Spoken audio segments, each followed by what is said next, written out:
How do you know when your soul is quietly preparing you for the best stage of your life? It rarely comes with fireworks. Often, it begins with discomfort, a strange heaviness in your chest, a fatigue that sleep can't fix, a growing resistance to the life you've carefully built, a life that, somehow, no longer fits. If you're here, chances are you've already started feeling it. Maybe you've been holding it together for too long. The roles you've played, the smiles you've worn, the shoulds you've followed, they begin to unravel. Not with a bang, but with a quiet whisper inside. There must be more.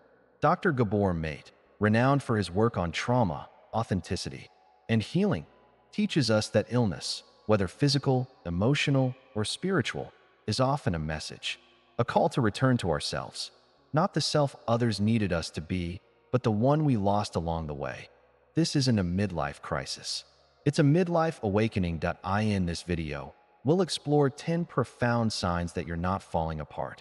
You're waking up, you're shedding layers, and you're about to step into the most honest, liberated, and meaningful chapter of your life. Not because everything is finally perfect, but because you are finally willing to live imperfectly and fully. You wake up tired, not the kind of tired that sleep or a vacation can fix. It's deeper, quieter. It lingers in your chest and behind your eyes, like a fog that no coffee can cut through. This isn't burnout from overworking. This is soul fatigue. It's what happens when you've spent years surviving instead of living. When you've betrayed your inner voice too many times. When your yes has meant no, and your smile has been a shield. The body can carry us for a long time through stress, performance, and responsibility. But eventually, it starts to whisper, and if we don't listen, it begins to scream. Dr. Gabor Maté reminds us that the body holds the score of unacknowledged emotions, that what we suppress in order to be loved, accepted, or safe doesn't disappear. It gets stored in our posture, our digestion, our fatigue, our restlessness. That if you're feeling this strange, nameless exhaustion, don't rush to fix it. Don't drown it in productivity or medicate it with noise. This isn't a sign of weakness. It's a sacred signal. Something inside you is dying, and it's not the best part of you. It's the performance, the pressure, the pretending that what's emerging is raw and real. That it may be uncomfortable now, but this fatigue is not the enemy. It's the beginning of clarity, the beginning of truth. It's your soul knocking on the door you've kept locked for years. You may find yourself longing for stillness, silence, nature, a slow cup of tea with no phone nearby. You may weep for no reason or feel a tenderness that makes no sense. These aren't breakdowns. They are breakthroughs. Something inside you is shifting, and this deep, mysterious tiredness, it's not an end, that it's a beginning. There was a time when the mask fit perfectly. You knew what to say to be liked, how to act to be respected, what to hide in order to belong. And maybe, for a while, it worked. You succeeded. You fit in. You kept things smooth. But lately it itches. The smile feels strained. The conversations feel hollow. The small talk drains you. The things you used to tolerate, the passive comments, the shallow connections, the roles you've mastered, they now leave a bitter aftertaste. This isn't you being difficult, it's you becoming real. Gabor Maté speaks of the disconnection we develop from ourselves in order to adapt. As children, we often have to choose authenticity or attachment. And when our true selves threaten our safety or belonging, we hide them. We become what others need, not who we are. But this mask, worn for years, becomes heavy, and now you're tired of performing. You crave conversations that matter, people who see behind your defenses, moments that don't require pretending. And even if you can't quite explain it, there's a deep urge rising in you. I just want to be me. The irony? Becoming authentic may make you feel more alone. At first, the old crowds may drift. Some may even call you selfish or sensitive. But what's really happening is this: you're returning to yourself. And the real you? The one who's been patiently waiting beneath the mask? They don't need everyone to approve. They just need you. So if you're feeling irritated by situations you once endured, if you're saying less, observing more, and longing for depth, know this: you are not falling apart. You are unmasking.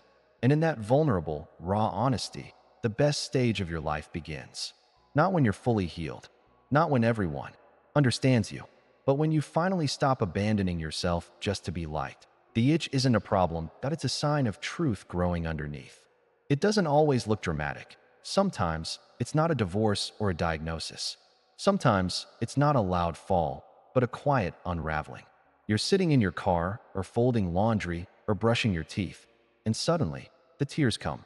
Not loud, just steady. You can't explain exactly what's wrong, but something inside you is cracked.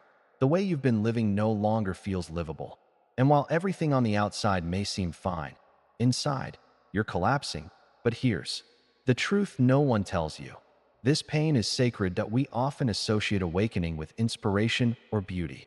But for many of us, the deepest awakenings come not in moments of joy, but in grief, in confusion, in the unbearable stillness that forces us to feel what we've avoided for decades. Gabor Maté reminds us that pain is not the enemy. Repression is. When we finally stop numbing, when we allow ourselves to feel fully, we touch something ancient and honest. A wound we've covered with achievement. A cry we've silenced with roles and routines. That quiet collapse? It's your soul telling you cannot live like this anymore. Not because you've failed, but because you've outgrown it, that you've outgrown the constant pleasing, the endless striving, the narrative that your worth depends on what you produce, how you look, or how little you need. This grief is the end of that lie, and it's terrifying, yes, but it's also holy, because on the other side of that collapse is not just emptiness, it's space. Space to hear yourself again, space to rebuild something real, something rooted not in survival, but in truth. If you find yourself crying, without knowing why, feeling lost in places you used to feel found, withdrawing from what used to entertain you, know this: you're not broken. You're breaking open. And in that crack, in that fragile space between the life you built and the life that's waiting, something beautiful is trying to be born. Let it. At first, it feels awkward. You hesitate, your voice shakes slightly, and the words feel strange in your mouth. No, I can't. No, I won't. No, that doesn't feel right. You worry how it will land. You expect guilt, maybe even shame, but something surprising happens. You feel alive. There's a quiet electricity in the body when you finally speak the truth. When you stop bending, shrinking, and betraying yourself to keep the peace. When you say no, not out of rebellion, but out of reverence for your own limits. This is the moment many don't notice, but it's monumental. Gabor Maté speaks often about how disease and dysfunction arise from the chronic denial of self. The nice child, the good adult, the always accommodating friend. They often carry suppressed anger, fatigue, and illness in their bodies. Because every time we abandon ourselves for approval, a part of us dies a little. But when you begin to say no, something returns: your integrity, your energy, your clarity. And no, not everyone will like it. Some will be confused. Others will push back. Because when you change the rules, those who benefited from the old ones may resist. But those who truly care for your soul, they'll adjust or disappear and make space for what's real. This stage of life demands truth. Not perfection, not performance. Truth. And truth begins with boundaries. You start noticing what drains you. Who doesn't listen? What obligations feel like quiet betrayals? And one by one, you start to release them. Sometimes with words, sometimes with silence, but always with a deepening sense of peace. And here's the beautiful irony. The more you say no, the more you begin to feel yes. Yes to rest. Yes to joy. Yes to authenticity. Yes to the life that aligns with your heart, not just your habits. Saying no is not rejection, that it's resurrection, that it's how your soul reclaims space. And it's one of the clearest signs that you are stepping into the most vital, honest stage of your life. If you've started saying no, even clumsily, don't stop. That you're not pushing life away, that you're finally inviting yourself in. There comes a moment when the noise outside becomes unbearable. The news, the scrolling, the constant hum of distraction. It starts to feel like an assault. Not because the world has changed, but because you have. You no longer want more information.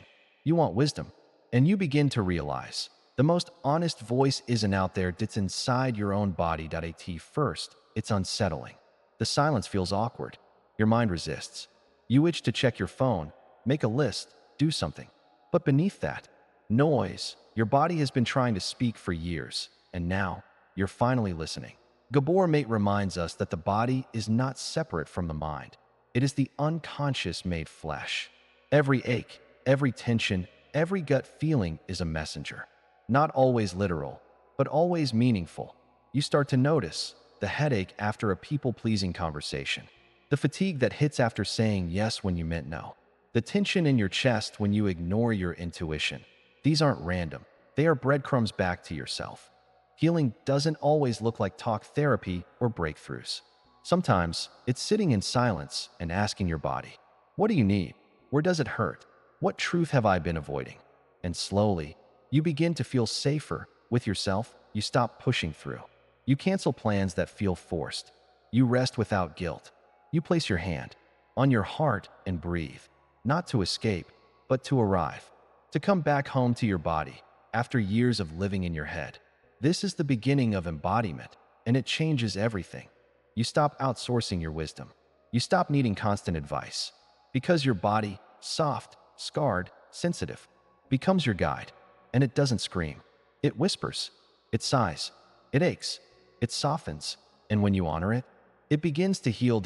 If you're finding yourself drawn to silence, to slow mornings, to long walks without music, know this. You're not disconnecting, that you're finally reconnecting. The body you once ignored is now your compass, and it's leading you to a life that feels not just successful, but alive. Once, doing everything at once made you feel accomplished, emails during lunch, planning your next task while still finishing the current one, conversations with one eye on the clock. You were efficient, productive, respected, even, but were you really there? Lately, something has shifted. You find yourself craving slowness, not because you've become lazy, but because your soul can no longer survive being scattered. This is presence calling you back. Dr. Gabor Maté often speaks about how we fragment ourselves to meet the demands of modern life. We move so fast, we forget how to feel. We split our attention so much, we forget what it's like to fully be with someone, or even with ourselves. But now, you pause. You taste your food instead of inhaling it. You notice sunlight on the floor. You stop mid-task and breathe. Not to check a box, but because your nervous system is begging you to slow down. And in that slowness, something beautiful happens. You feel more gratitude, more beauty, more pain, too. But even that feels real. You begin to understand multitasking was not a superpower. It was a form of self-abandonment, a way to stay numb, to avoid the discomfort of presence. But presence is where healing lives. It's where connection lives. To yourself, to others, to the moment that is actually happening, not the one you're rehearsing in your mind or racing toward next. You start doing one thing at a time. You speak with your full attention. You rest without checking.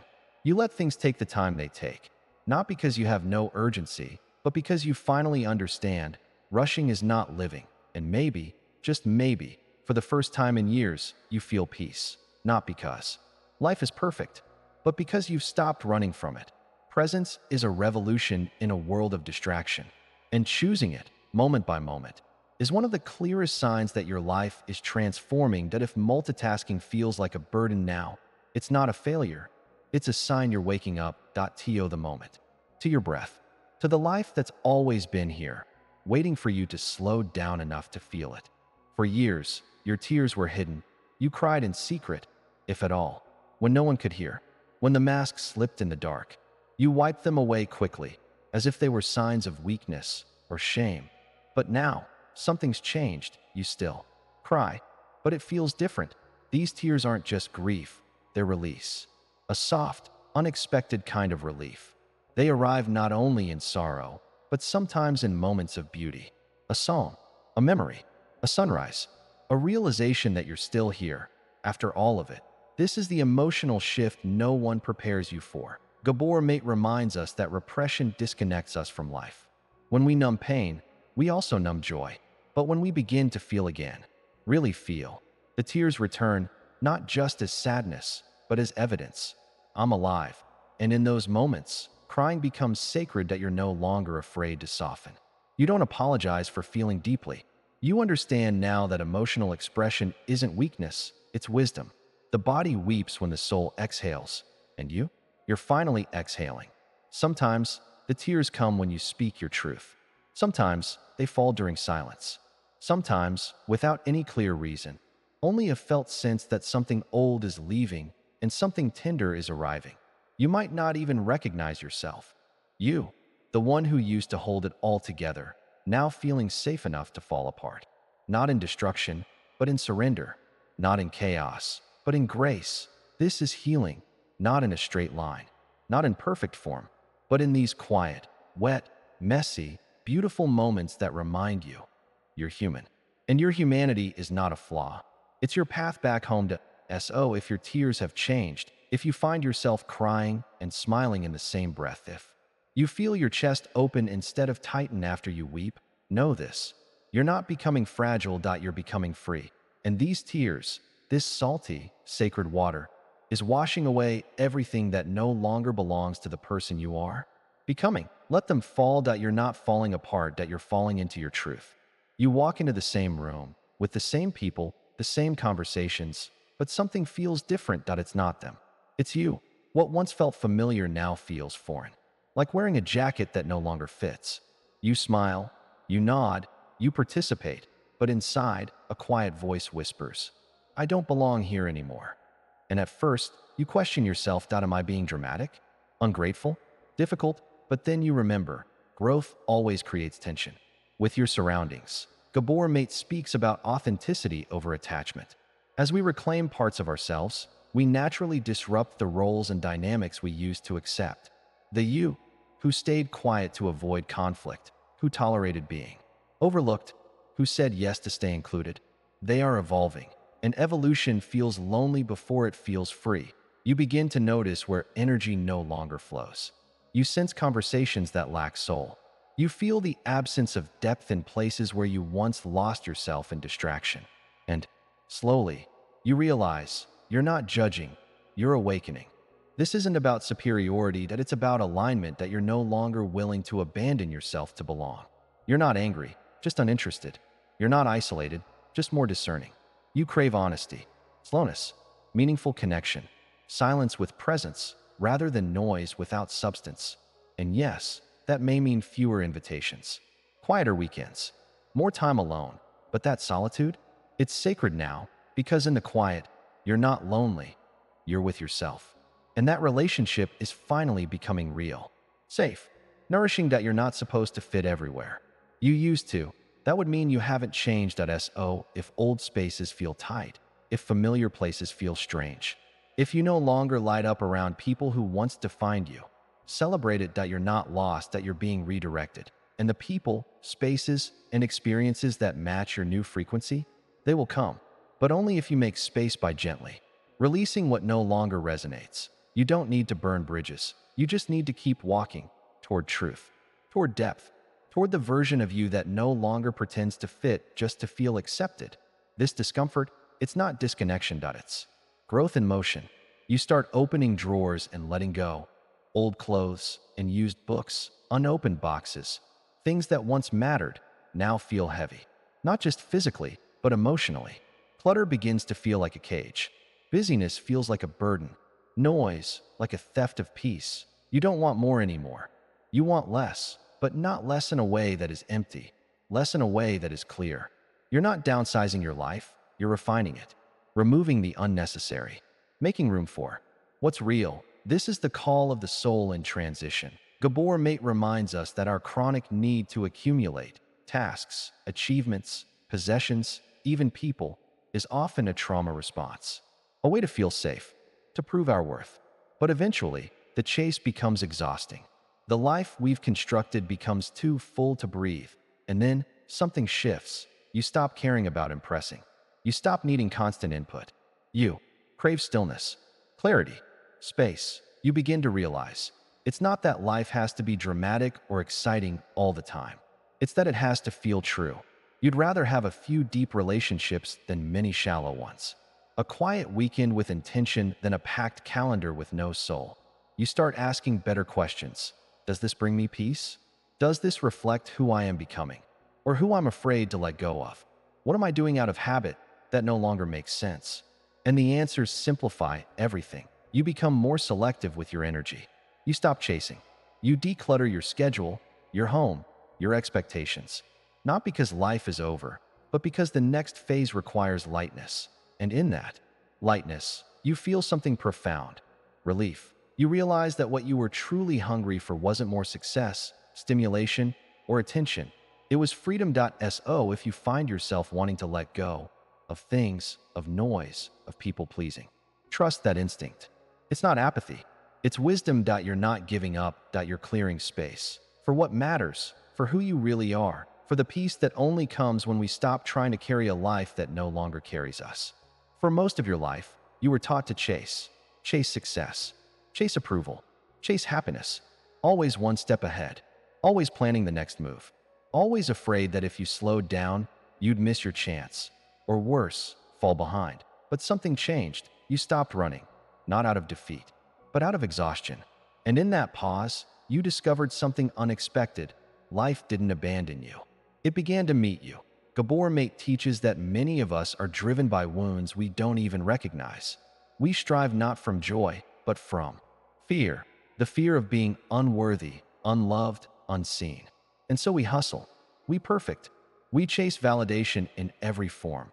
But when you begin to heal, when you reclaim your sense of self, the chase loses its grip. You begin to trust, not blindly, not passively, but deeply. You start to notice that the more aligned you are, the less effort it takes. Opportunities feel organic. Relationships feel mutual. Peace becomes a default, not a reward. And you realize life was never meant to be a race. It was meant to be a relationship. When you stop chasing, you become available for connection, for creativity, for synchronicity. You begin to notice the small nudges, the people who show up, the doors that open, the paths that reveal themselves without force. That you're no longer pushing the river, that you're flowing with it. This doesn't mean life becomes easy, but it becomes real. And that realness brings fulfillment, not from doing more, but from being more of who you are. You no longer define yourself by what you achieve, but by what you align with. And in that alignment, the best stage of your life begins. You move slower, but with more purpose. You speak less, but with more truth. You give less energy to proving, and more to simply living. So if you've stopped chasing, if you feel strangely peaceful even without a perfect plan, don't doubt yourself. That you're not losing your ambition, that you're rediscovering your rhythm. And life, when met with presence, instead of pressure, becomes a partner. The best things don't need to be forced. They only need you to be ready.